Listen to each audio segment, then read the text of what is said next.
Good morning, everyone, lecturer and fellows.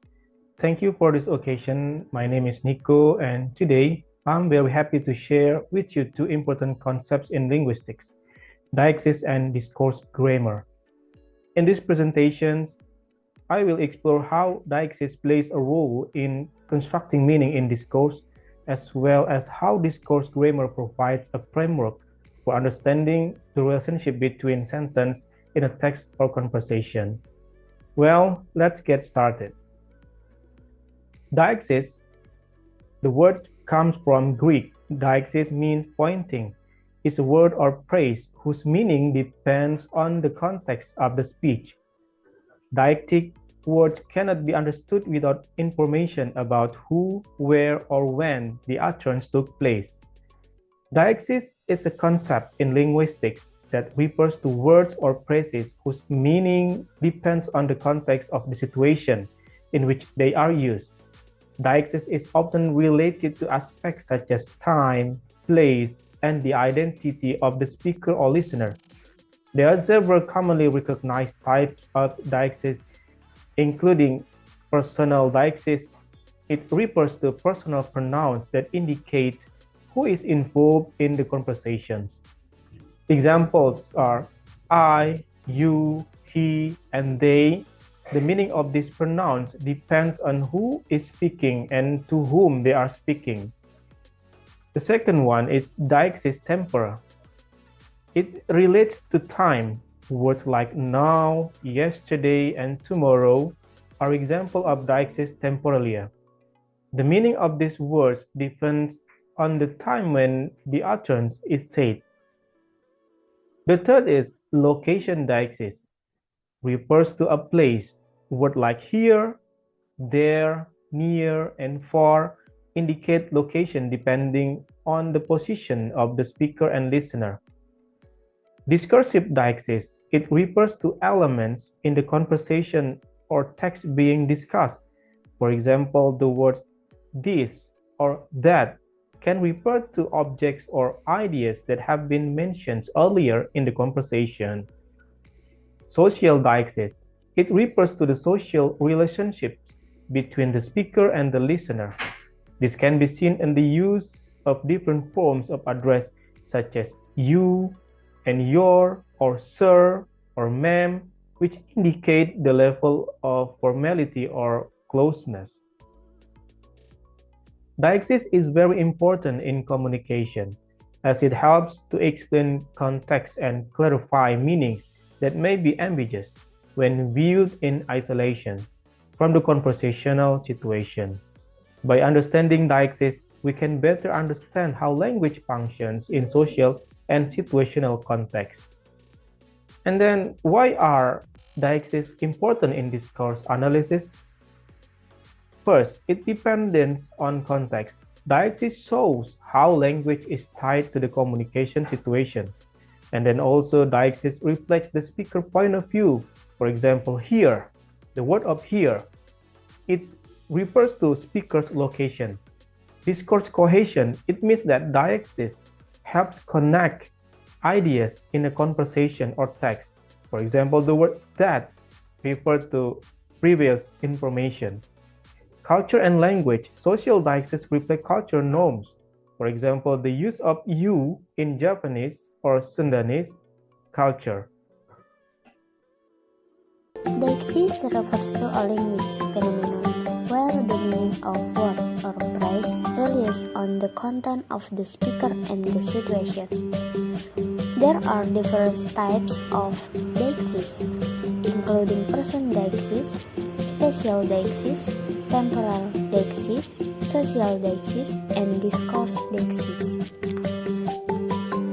Person deixis refers to the way language refers to the participant in the conversation. Pronouns like I, you, he, and she are examples of person deixis. The meaning of these pronouns is not fixed. It depends on the person using them and the role they play in the conversation. The first and second person pronouns, I, you, we are typically active participants, in that they speak and hear speech. The third person pronouns, she, he, they refer to inactive, i.e. non-speech or narrated participants. 2. Special Deixis type deals with how language refers to spatial relationships and locations. Special Deixis uses terms like here, there, this, and that to establish the locations of objects or people in relation to the speaker or another point of reference. 3. Temporal Deixis. Temporal Deixis focuses on how language refers to time. Terms like now, then, yesterday, tomorrow, and next week are examples of temporal Deixis. These terms are used to anchor events or actions to specific point in time relative to the moment of speech. This sentence is the example of person, spatial, and temporal Deixis. Last week, I flew over there for a quick visit. Last week, which relates to when, is the temporal Deixis. I refer to the speaker and become the personal Deixis. There refer to the location and its spatial Deixis. 4. Social Deixis deals with the way language reflects social relationship between speakers. It includes words and phrases that encode social distinctions such as age, status, gender, and formality. For example, terms like sir, ma'am, miss, and dear indicate social roles or relationships. 5. Discourse Deixis or text Deixis refers to how language reflects the structure and flow of a conversation or text. It includes words or expressions that refer to elements within the discourse itself, like the previous point as mentioned earlier, or as I was saying. These expressions help the listener or reader understand the organization and progression of the discourse. For example, cats always fall on their legs, touching the ground so they won't hurt their back. As I mentioned before, even though we make them fall on their backs, they immediately turn their leg down. Conclusion. These different types of Deixis play a crucial role in communication as they help clarify the intended meaning and enable effective understanding of language within a given context. Well, that is all from us. Sorry if there are any mistake. Thank you so much. Thank you for you all watching. I hope it's going to be useful. The examples of Deixis. First, Deixis personalia. The sentence of I'm going to the store. Here, the word I refers to the speaker. The meaning of I will differ depending on who is speaking. And next, Deixis tempora. The sentence, we will meet tomorrow. The word tomorrow depends on the day when the utterance is said. If it is said on Monday, tomorrow means Tuesday. And then after that, Deixis location. The example of the sentence, put the book over there. Over there indicates a specific location, but its meaning depends on the position of the speaker and the listener at that time. And then the next, discursive Deixis. The example of the sentence, like, as I mentioned earlier, this is important. The word this refers to something that has been mentioned earlier in the conversation or text. And then the last, social Deixis. The example of the sentence, could you help me, sir? The use of the word sir indicates a level of formality and respect for the person being spoken to, which can differ depending on the social relationship between the speaker and the listener. Discourse grammar. Discourse grammar is a branch of linguistics that studies the structures and organization of language in the broader context of communication. Unlike traditional grammar, which focuses more on sentence structure and syntax rules, discourse grammar emphasizes how sentences relate to each other and form meaning in the context of a conversation or a longer text. The important aspects of discourse grammar: first, cohesion. It refers to the way elements in a text are grammatically connected. Cohesion can be achieved through the use of pronouns, conjunction, and clear references. For example, the use of the word this, that, or they refer to previously mentioned entities. Coherence. This relates to the overall meaning of the discourse.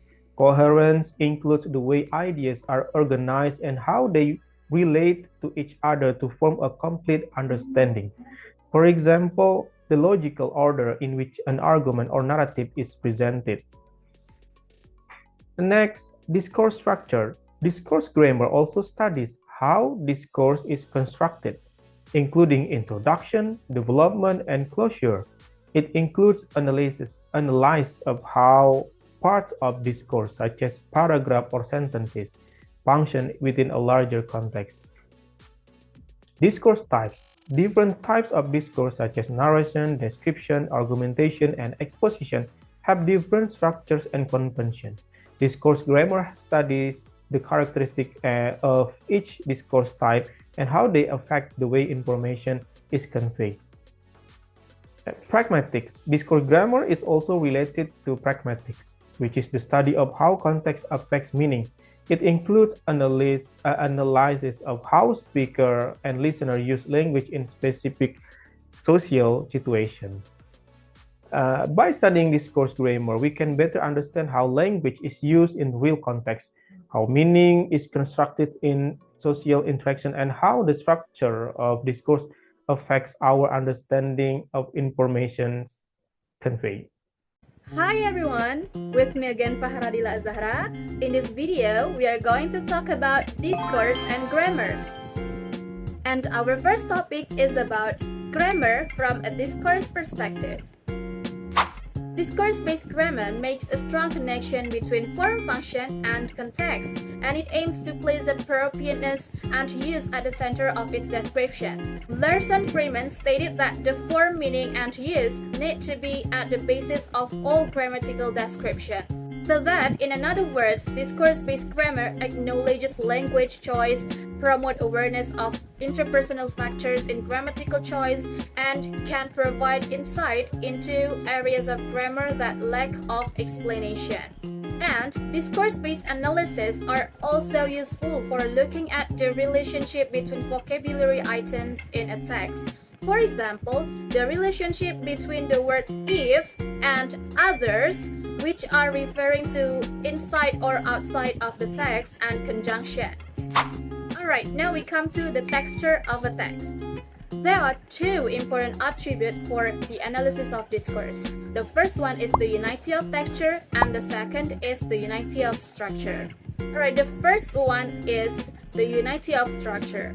It refers to patterns which combine together to create information structure, and it focus and flow in a text, including the schematic structure of the text. And then the second is the unity of the texture. It refers to the way of resources, such as patterns of cohesion, creates both cohesive and coherent text. The result of the texture is when language items ties meaning together in the text and to social context where the text occurs. Cohesion and discourse. Cohesion is the relationship between items in a text, such as words, phrases, and clauses, and other items such as pronouns, nouns, and conjunctions. Cohesion is also a grammatical or lexical relationship between the different elements of a text. Here, I have 5 cohesive devices. The first one is the pronouns or substitution, the ellipsis, the conjunction, the reference, and the lexical cohesion. Let's break it out one by one. When we say substitution, it is a replacement of one word or phrase with another word. It is used to avoid repetition for a particular item. For example, A said, I will have 2 eggs on the bread, and B replied, I will have the same. The second is the ellipsis. When we see ellipsis, it is the deletion or omission of the linguistic item or a word. It can be interpreted as the form of substitution in which an item is replaced by nothing. For example, A asks, "Where are you going?" and B replied, "To town," instead of "I'm going to town," to make your response shorter. And the third one is the conjunction. When we say conjunction, it is a word which join words or sentences, such as but, when, so, unless, and etc. The fourth is the reference. Reference is used to describe the different ways in which entities such as things, people, events are referred to within text linguistic features. For example, pronouns are used to refer to the already mentioned item. This part will be explained more detail by the next presenter. And the last one is the lexical cohesion. When we say lexical cohesion, it established through vocabulary. Well, reference, ellipsis, conjunction tend to link clauses which are near each other in the text. Meanwhile, lexical cohesion tends to link much larger parts of the text, so that is lexical cohesion. Now, here I have an example of cohesion, and it goes this way. My father once bought a Lincoln convertible. He did it by saving every penny he could. That car would be worth a fortune nowadays, however. He sold it to help pay for my college education. Sometimes, I think I'd rather hate the convertible. So, as you can see in this example, there are words that were highlighted with color violet and red. These are the cohesive ties used in this text, particularly in reference. For example, the word father, which is the noun, and there are also pronouns here that was used 3 times. And also a Lincoln convertible, that car, it, and the word the in the convertible. So these are the examples of a cohesive ties in reference. Another example is cohesive ties in semantics. As you can see here, there are some words that were highlighted with color green and red. The words such as both, saving, penny, worth, fortune, sold, and pay, and it can be linked to the word money. Because actually, once you see these words, the first thing that will come to our mind is the word money, right? And also, the words once, nowadays, sometimes, it can be linked to the time. And the last is the cohesive ties in grammar. As you can see, there are some words again that were highlighted green and red. The word bought, did, would, could, and sold, these are the words in past tense. Alright, I think that's all from me. The next explanation will be explained by the next presenters. I think that's all about my short explanation, and I think this is the end of my explanation. I hope the information I have shared can provide new insight and deepen our understanding of how language function in everyday interaction. Thank you for your attention and participation. Wassalamualaikum warahmatullahi wabarakatuh.